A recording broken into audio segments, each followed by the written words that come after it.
Hello friends, आज मी तुम्हाला आमच्या शेजारच्या आजोबांची गोष्ट सांगणार आहे. अहो झोपते काय, उठा. नाही हो, त्यांनी सांगितलेली गोष्ट नाही, त्यांच्यावर मी बनवलेली गोष्ट. त्यांनी सांगितलेली गोष्ट जर तुम्ही ऐकाल ना तर खूप वैतागून झालं. त्याचं काय असतं की सगळेजण कामावर निघून जाता, ते एकटे पडता, मग ते मलाच पिडता. एकदा असंच झालं. आमची क्रिकेटची मॅच होती, सगळे मित्र वाट बघत होते. झालं, सापडलो मी त्यांच्या तावडीत. आणि सुरू झाले आपले, तुला सांगतो बाळा, मी असे कष्ट केले, अजून मी राबले, दिवसेंदिवस काम केलं आणि मी गरिबीतून वर आलो. का गरिबीतून वर आलात? का गरिबीतून वर आलात? मी सांगितलं होतं का?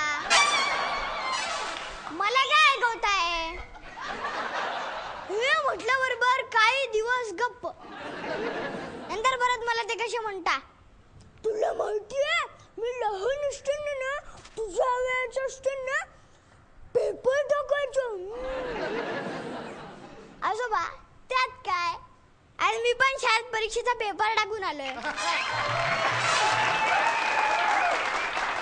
हे म्हटलं बरोबर पुन्हा काही दिवस गप्प.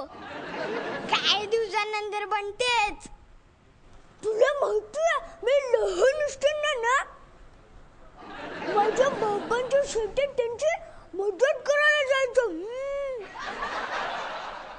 का तुम्ही छोटे असताना तुमच्या बाबांच्या शेतात मदत करायला जायचात? उगाच का दुसऱ्यांच्या कामामध्ये ढवळाढवळ करायचा?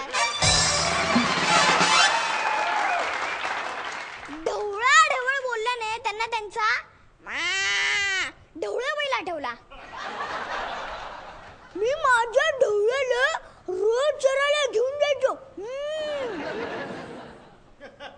आजोबा, तुम्ही ढवळ्याला रोज चरायला घेऊन जायचे, तर शेतात कोण नांगरायचं? हे बरं आहे, स्वतःही काम करायचं नाही आणि दुसऱ्यालाही करू द्यायचं नाही. हे म्हटलं बरोबर त्यांना त्यांचा पवळा बैल सुद्धा आठवला. मी त्याला सुद्धा शेतात चारा खायला घेऊन जायचो. आजोबा, तुमच्या गावामध्ये काम सोडून सगळेच टाइमपास करायचे, म्हणून गावाची प्रगती एवढ्या लवकर झाली नाही. अरे पण ढवळा आणि पवळा यांची जोडी होती. कसली बैलांची जोडी घेतली? त्यापेक्षा गाय आणि बैलांची जोडी घेतली असती. पुढे होणारे पिल्ल म्हणजे बैल शेतावर पाठवले असते. गायीमुळे दुधाचा बिझनेस करता आला, सगळी विधून लवकर वर आला असता.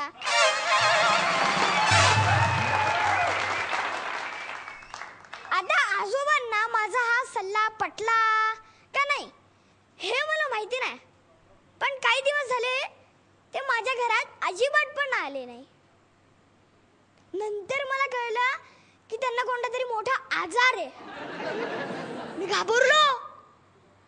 आपल्या सल्ल्याचा जर असा परिणाम होत असेल तर पुढे कोणालाही सल्ला द्यायचा नाही रे बाबा.